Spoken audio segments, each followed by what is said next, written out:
¿Qué tal, televidentes de Jardín? Bienvenidos una vez más a este espacio que realizamos desde el canal comunitario Antena 4 para que usted conozca esos temas de actualidad, esas situaciones que pueden hacer parte de la cotidianidad y que gracias a nuestro canal pues ustedes los pueden tener más cerca. Hoy vamos a estar conversando de la reforma pensional y por eso estoy en compañía de la abogada Ana María Zuleta Gómez, a quien le damos la bienvenida y pues qué rico tenerla, Ana, en este espacio para hablar de un tema que si bien lo hemos escuchado de pronto en medios nacionales, en otras instancias, puede ser de pronto muy ajeno para las personas en el territorio y bueno, bienvenida a Jardín y al canal comunitario. Alejandro, muchísimas gracias por la invitación. Un saludo muy especial para todas las personas que nos ven a través de Antena 4 y a través de las redes sociales del canal. Gracias por estar aquí cumpliendo esta cita para conversar un poco acerca de este tema que tiene sus arestas, sus cositas que pueden generar también muchas inconformidades, inquietudes en la comunidad. Y empecemos hablando precisamente de la reforma pensional. ¿Por qué es necesario hoy en Colombia hablar de una reforma pensional, de la reforma pensional? Bueno, primero es importante aclarar que esa reforma surgió a través de la sanción de la Ley 2381 del 2024, que busca, a través del sistema de protección social, proteger tres contingencias que se presentan a lo largo de la vida, que son la vejez, la invalidez y la muerte.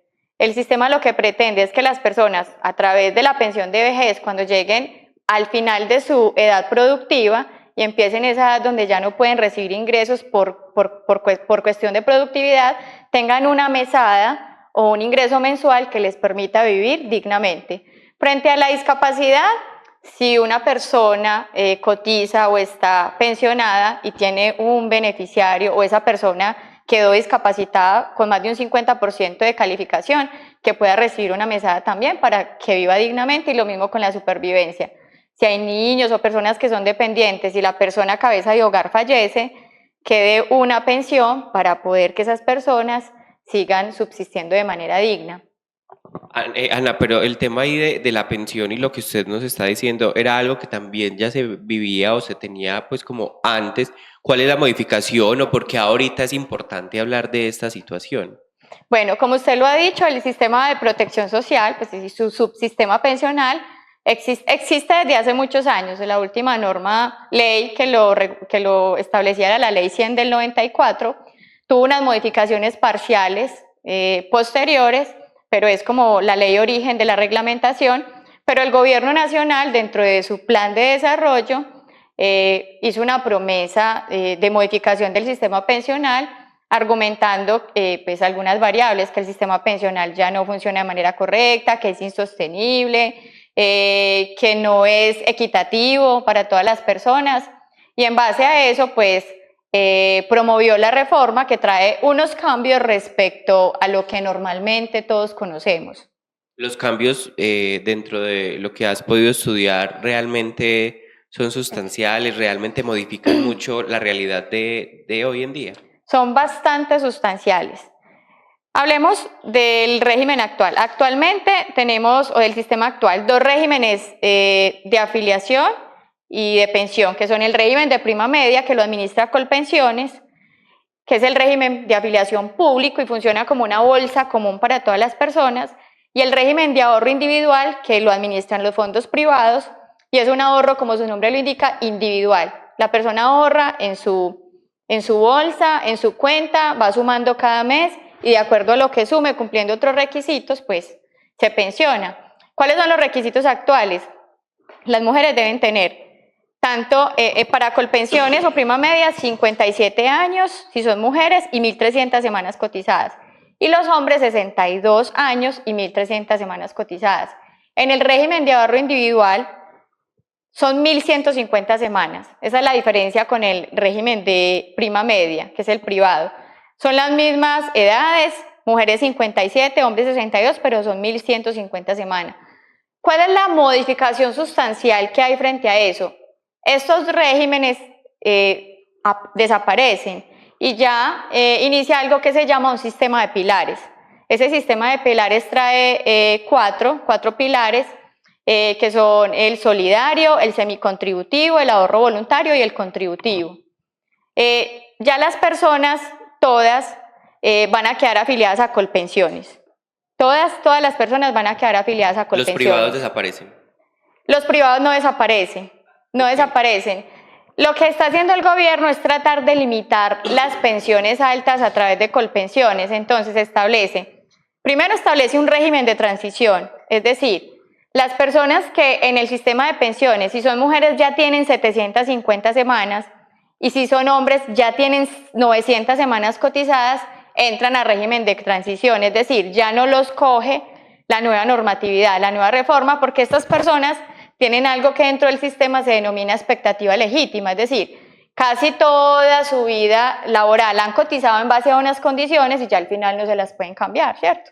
Entonces, la misma norma trae un régimen de transición y dice, hombres que ya tengan 900, mujeres que ya tienen 750, no los cobija esta reforma, los cobija de ahí para abajo. Ya entonces esas personas se pensionan normalmente con una novedad muy buena que ya voy a mencionar. ¿Cómo funcionan estos pilares?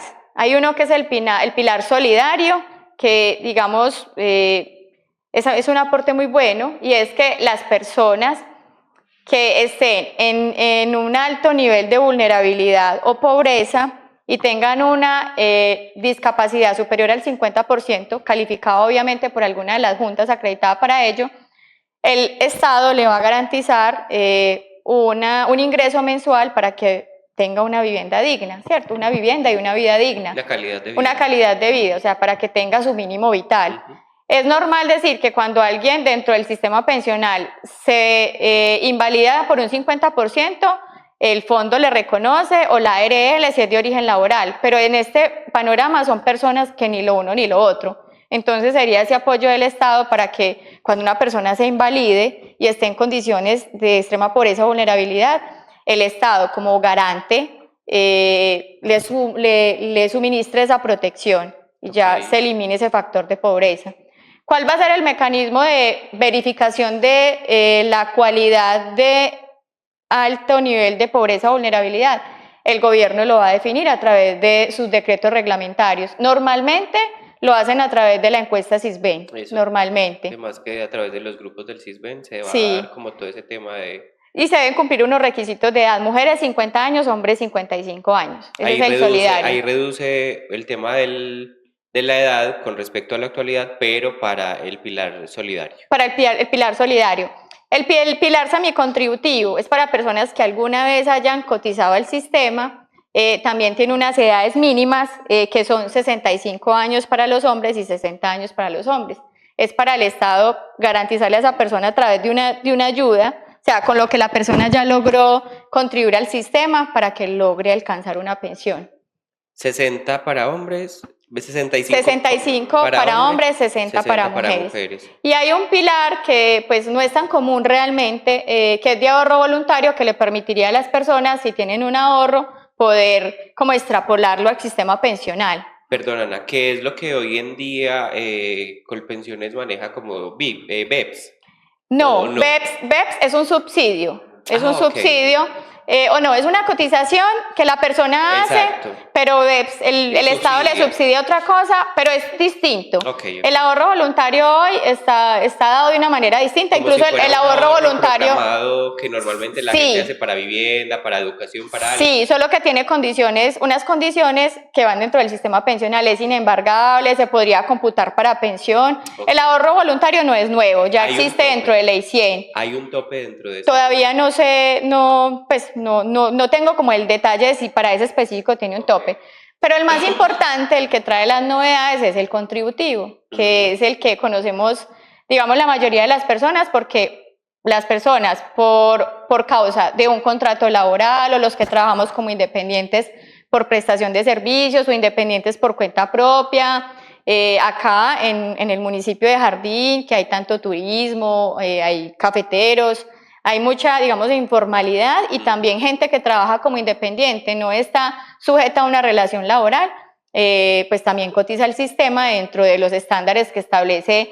la Unidad de Gestión de Pensiones y Parafiscales. Y ahí es donde entonces de pronto está como el grueso. Ahí está la novedad. El grueso, la novedad. Entonces, lo que establece la ley 2381 del 2024, que entra en vigencia a partir del 1 de julio del 2025, es que las personas que no son objeto del régimen de transición, todas van a Colpensiones. O sea, los hombres que superan las 900... Que están por debajo. Que están por debajo, perdón, de las 900. De las 900 y las mujeres que están por debajo de 750. Esas personas los cobija la nueva reforma pensional. Valga la redundancia, la reforma pensional. Entonces, esas personas quedan cobijadas bajo las nuevas condiciones, es decir, todos van a Colpensiones, hasta 2,3 salarios. Ok. Hasta 2,3 salarios. Si una persona tiene ingresos superiores a 2,3 salarios, el complemento, o sea, de ahí para arriba, esa cotización va a los fondos privados. Y ya no es voluntario, o sea, ya es obligatorio. Okay. Todos van a ser medidos con el mismo rasero, por llamarlo de alguna forma. Personas que tengan ingresos hasta 2,3 salarios mínimos van a cotizar en Colpensiones y lo que ganen de ahí en adelante va a los fondos privados. El excedente pasa a ser como ese ahorro que son los fondos privados. Son los fondos privados, sí, o sea, estarían los dos, los que ganen más de 2,3 salarios. Okay. Llámese 3 salarios, 2,6 salarios, ya se hace la conversión. Este año el salario mínimo está en 1.300.000, vamos a ver en cuánto queda para el otro año, se hace la conversión y así va a funcionar. Okay. Y dentro del régimen de transición también trajo una novedad bastante importante, esta es muy importante, demasiado importante, y es que le permite a las personas, les va a dar 2 años para que cada uno se mueva para donde quiera, los que no los cobije la nueva reforma. Okay. Los que tengan más de 900 y más de 750 se pueden mover para donde quieran. ¿Por qué esta novedad? Porque anteriormente uno tenía para moverse de un fondo a otro, o sea, del régimen público al privado, hasta antes de 10 años de cumplir la edad de pensión. Es decir, las mujeres se podían mover hasta los 47 años y los hombres hasta los 52 años. De ahí para adelante, si se querían devolver a otro fondo o cambiar, tenía que ser a través de una demanda de ineficacia de la afiliación. ¿Por qué esto es tan importante? Porque anteriormente muchas personas las afiliaron, estaban afiliadas a Colpensiones y los fondos privados empezaron a cautivar clientela, por decirlo de alguna forma, y mucha gente se pasó sin tener una excelente asesoría que le hiciera la proyección y mucha gente se pensionó con muy poquita plata. Es decir, dependiendo de su IBC, dependiendo de sus ingresos, su índice base de cotización será su índice base de liquidación. Y normalmente para las personas que ganan más en el régimen actual es preferible, y cumpliendo otras condiciones, que estén en Colpensiones. Y para los que ganen menos, como hasta 1,5 salarios, es preferible que estén en los fondos. Entonces, hay mucha gente que queriéndose pasar no se podía pasar. Y la diferencia es bastante grande. Usted en Colpensiones se puede pensionar hasta el 80% de su IBC.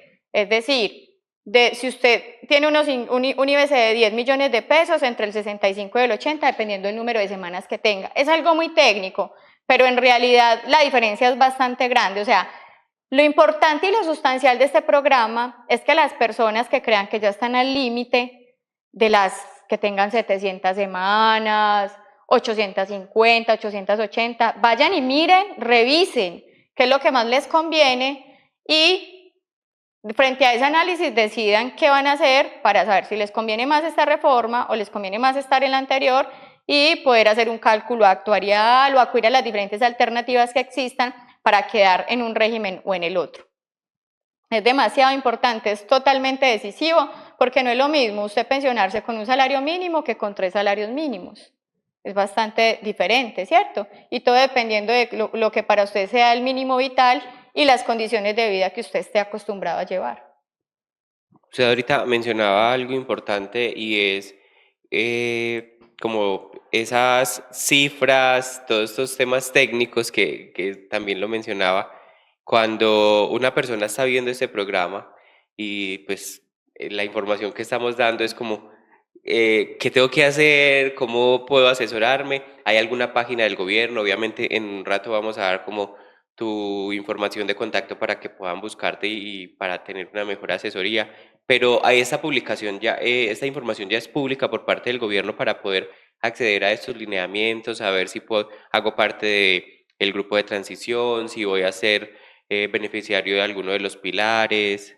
Claro que sí, esto pues es la ley 2381 del 2024, hay amplia información en la página de Colpensiones, en la página de los fondos privados, Protección, Colfondos, Porvenir, todos ya tienen información muy relevante porque precisamente para los que entramos en régimen de transición, como yo por ejemplo, que ya tengo más de 750 semanas, la gente necesita mucha asesoría. De hecho, los que se quieran pasar deben cumplir con un requisito que se llama la doble asesoría, para que ya no sea un solo fondo el que los asesore, porque pues el sistema considera ya que no es parcial, no es imparcial que un solo fondo sea el que dé la información, porque obviamente daría la información, se presume que a su beneficio, ¿cierto? Entonces ya exigen algo que se llama doble asesoría. Si usted se quiere trasladar, usted se debe hacer asesorar tanto por el fondo privado como por el fondo público. El requisito de la doble asesoría para que ya usted dentro de su análisis técnico sepa qué es lo mejor para usted. Y obviamente para eso también estamos los abogados especialistas en seguridad social.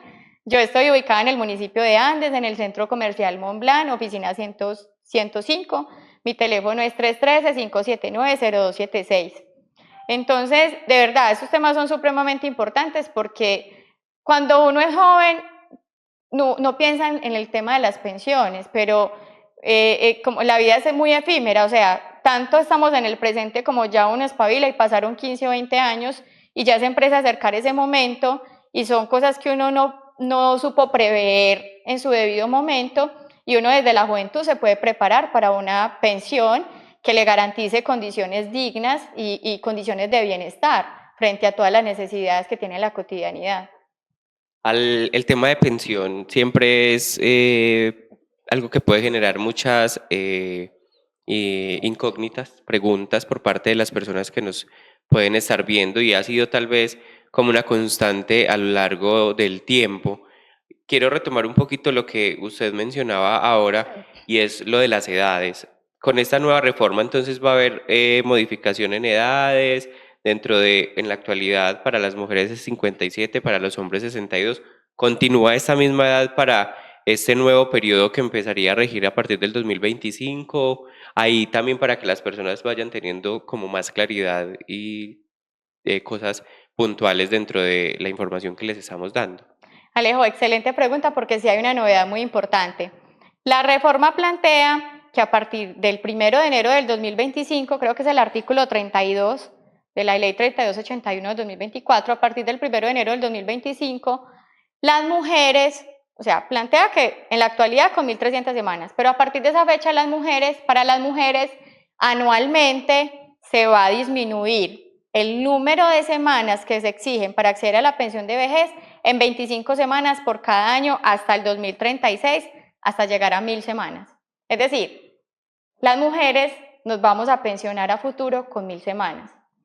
Y para las mujeres que tengan hasta 3 hijos, se les va a reducir 50 semanas de cotización. Ahí hay algo que se debe reglamentar porque la misma ley trae una inconsistencia y es que en una parte dice que son 1.000 semanas y en otra parte dice que son 850, es decir, acumulan la disminución de las 25 semanas más los 3 hijos.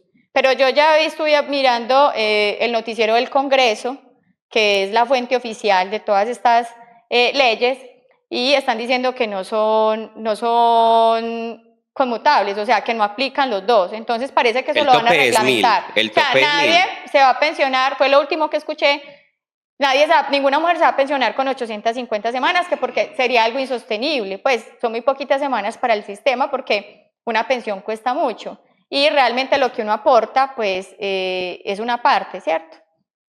Entonces, ¿por qué tomaron esta decisión o por qué lo incluyeron en esta ley? Porque hay una sentencia de la Corte Constitucional que le dio la directriz al Estado de que hiciera una reducción de semanas y lo que están haciendo es premiar la maternidad. ¿En razón de qué? En razón de que las mujeres tenemos un doble rol. Cuando nosotras llegamos del trabajo... ¿Pero por qué 3? Pues entonces las que tienen 1 o 2... No, les aplica, hasta 3. Hasta 3. Bueno. 3, porque ya sería mucho, o sea, ya sería, creo que sería un incentivo para que las mujeres tuvieran hijos. Para que se desborde la natalidad y puedan haber niños otra vez en las escuelas pues, porque no hay niños. Tampoco verlo así, pero porque la natalidad ha reducido mucho, entre otras cosas. Sí. Pero lo lindo de la sentencia de la Corte Constitucional y pues lo que plantea esta norma es es retribuirle a la mujer el doble rol que tiene, porque la mujer tiene doble trabajo. La mujer llega de trabajar, de su jornada laboral, y llega a encargarse de los hijos, de las labores del hogar, y tiene como una doble carga. Obviamente no es la situación estándar de todos los hogares, son muy distintas, pero culturalmente es como lo promedio, como lo más normal, y realmente en mi caso sí es así. Okay. Entonces eso es lo que busca la reforma. Aunque las mujeres duramos más, tenemos una esperanza de vida más alta, porque, por varias cosas, porque nos dedicamos a labores menos riesgosas, etcétera. Entonces eso es esa es una de las novedades del sistema, la mujer va a salir altamente beneficiada. Los hombres estamos bajo las mismas normativas, pues la misma legalidad, igual, 62 años y 1.300 semanas. 1.300 semanas. Sí. Bueno, vamos y volvámonos un poquito al tema del fondo en la actualidad. Fondo privado y fondo público. ¿Cómo funciona el mecanismo? Usted lo decía ahorita, el fondo privado es un ahorro. Cuando una persona se pensiona a través del fondo privado, ¿cómo se da entonces ese tema? ¿Es un ahorro individual? Usted hacía énfasis ahorita en eso, es un ahorro individual. Entonces, supongamos, me voy a pensionar, tengo mi fondo privado. Lo que yo ahorré es lo que se me va a ir entregando paulatinamente. ¿Cómo funciona ese tema de el incentivo, el tema que recibe la persona cuando logra la edad de jubilación? Bueno, en el RAIS, en el régimen de ahorro individual, hay algo que se llama garantía de pensión mínima. Usted tiene un ahorro programado y cuando cumple el requisito de las 1.300 semanas, 1.150 semanas y 62 años si es hombre o 57 mujer, ya usted solicita la garantía de pensión mínima y debe tener un mínimo ahorrado. La diferencia, una de las grandes diferencias entre ambos regímenes es que en Colpensiones la pensión es vitalicia, en el RAIS no es vitalicia. O sea, en el RAIS a usted se le puede acabar el ahorro. Y la gente le tiene mucho miedo a eso, pero en realidad es muy poco probable que a usted se le acabe el ahorro antes de fallecer, ¿cierto? Antes de fallecer. Entonces, es su fondo individual, es su ahorro, nadie se lo toca. Y usted, de acuerdo al IBC, al índice base de cotización de lo que usted podía ahorrar, los fondos privados, la normatividad les autoriza a invertir esos recursos de su fondo individual en unos negocios ya previamente establecidos. Por ejemplo, en infraestructura es uno de los negocios en que los fondos privados invierten para poder sumar ahorros suficientes para que haya rentabilidad. Para que haya rentabilidad. La gente normalmente no sabe leer las historias laborales, pero solamente como en la pandemia vi que la rentabilidad decreció en algunos casos, pero no ha habido pues una situación así como de quiebre de los fondos para decir se perdió la plata de las pensiones de todas las personas, o sea, eso nunca se ha visto pues así en el país. Hay gente que se guía por lo más seguro que es Colpensiones, pero como les digo, dependiendo de los ingresos y de si usted tiene dependientes, porque en el RAIS los ahorros hacen parte de la masa herencial, en Colpensiones no, usted debe tener dependientes. En Colpensiones usted puede solicitar una indemnización sustitutiva, es decir, cumpliendo ciertos requisitos, usted puede solicitar que le devuelvan la plata. En el fondo privado usted puede solicitar la devolución de saldos, es decir, si usted ya acredita que ya no puede ahorrar más, que no tiene trabajo, ya cumple la edad, puede solicitar que le devuelvan la plata. Es decir, el análisis de cada persona es distinto, de acuerdo a sus capacidades, a su nivel de vulnerabilidad, a si usted desea o no seguir trabajando, si tiene la posibilidad, si tiene dependientes, cuánto gana. Entonces, cada historia laboral tiene un análisis distinto y una recomendación distinta de acuerdo a la situación de la persona.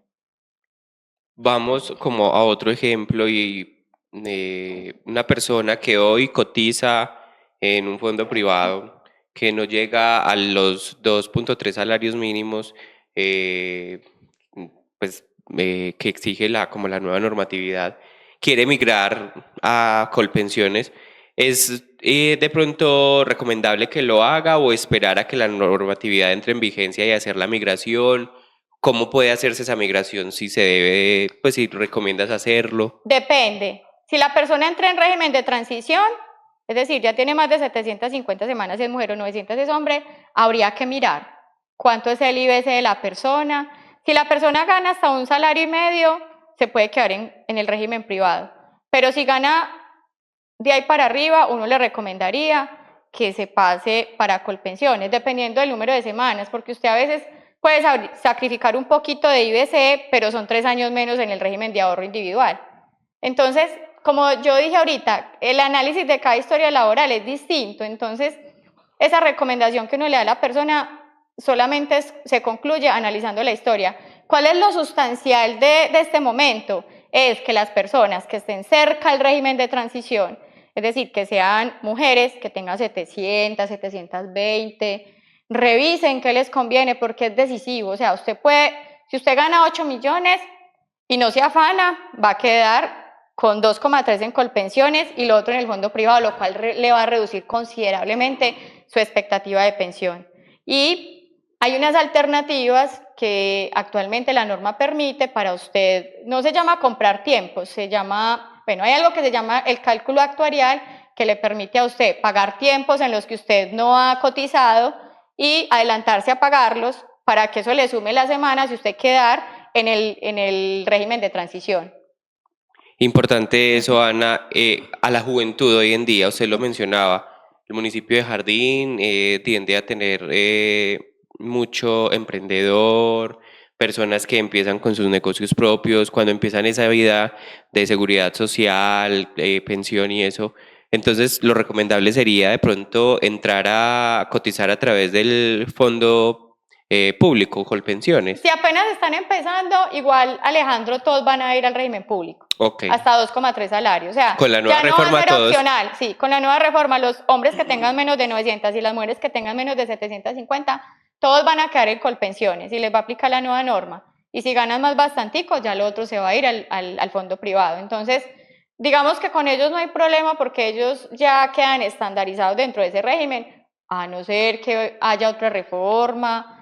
Bueno, también es importante mencionar algo. Yo que sigo tanto el canal del Congreso, y es que pues esta reforma ha sido un poco cuestionada en el Congreso. Algunos congresistas están en proceso, algunos ya interpusieron las demandas de constitucionalidad en la Corte Constitucional, entonces falta ver que de pronto por el trámite no sabemos qué vaya a decir la Corte Constitucional. Pues hasta el momento la reforma va. No se ha declarado ninguna sentencia de inconstitucionalidad. Estamos a la espera las personas que trabajamos en el medio, que seguimos estos temas tan importantes para la comunidad, de lo que va sucediendo en la cotidianidad y obviamente tenemos que informarnos de la fuente oficial y de forma correcta para poder informar a nuestros clientes y en estos medios que finalmente uno también termina haciendo un trabajo social porque las personas necesitan información correcta sobre los sistemas y los temas que impactan de manera positiva en la comunidad. Ana, ya para cerrar, recordemos número de contacto y de pronto qué otro tipo de situaciones, diligencias pueden realizar desde su FED para asesorar a la comunidad. Primero que todo, la gente que descargue su historia laboral y mire cuántas semanas tiene. Si tiene menos de 750, pues es muy reiterativo, pero hay que decirlo, es mujer y 900 hombres, pero está cerca, ponga mucho cuidado y de verdad, asesores. Si tiene muy poquitas, pues no hay nada que mirar, pues quedan las reformas. Solo si está y ahí si tiene cerquita. más, también asesórese porque usted tiene decisoriamente mirar en cuál le va mejor, si en Colpensiones o en el RAI, ¿cierto? Entonces, esa es la recomendación. Yo les recuerdo que yo estoy ubicada en el municipio de Andes, el Centro Comercial Montblanc, oficina 105, mi teléfono es 313-579-0276. ¿Qué otro tipo de situaciones de pronto se pueden atender dentro de los servicios que usted presta a la comunidad, Ana? Asuntos laborales. Todo el tema laboral. Sí, asuntos laborales, de seguridad social, de salud, de pensiones, de ARL, y sí, temas relacionados con requerimientos que les haya hecho la UGPP, Unidad de Gestión de Pensiones y Parafiscales, que es como, la UGPP viene a ser como prima de la DIAN, entonces aterra igual cuando uno lo requiere la UGPP que cuando lo requiere la DIAN, porque la tasa de interés y las sanciones son impresionantes. Entonces, Son temas que ya han tenido mucha regulación y que las entidades de fiscalización como la UGPP vigilan estrictamente los asuntos relacionados con la cotización a los sistemas de salud y pensión. Y ya lo otro serían asuntos pues muy dados a que el empleador no me afilió a la ARL y me accidenté, me moché una mano, quedé inválido, quedé discapacitado. Nosotros le hacemos el acompañamiento a las personas y también a los empleadores para que de manera preventiva no cometan errores de desconocimiento que les ponga en riesgo su patrimonio por no tener cobertura con un empleado, etcétera. Ana, muchas gracias por habernos acompañado y darnos un poco de la información tan valiosa como es esta de la reforma pensional. A ustedes, Alejandro, les reitero muchísimas gracias por la invitación y nos vemos en una próxima ocasión. Claro que sí, esperamos tenerla de nuevo por estos lados para hablar de toda esta información que es importante para la comunidad. A ustedes, televidentes, gracias por acompañarnos en este espacio. Esta semana estuvimos conversando de la reforma pensional. Continúe con la programación del canal comunitario. Nos vemos en una próxima oportunidad.